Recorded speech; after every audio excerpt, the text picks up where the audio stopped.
Hey guys, in this video we're gonna go over how to fix the Tesla door handle not opening. So usually these are electrically powered, so to open the door while you're sitting inside you just need to press the button that's located at the top of the interior door handle while you're pushing the door open. That's usually all you have to do, but sometimes that might not work.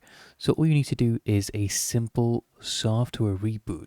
So you hold both the scroll wheels on the steering wheel until the touchscreen goes blank and the Tesla logo reappears.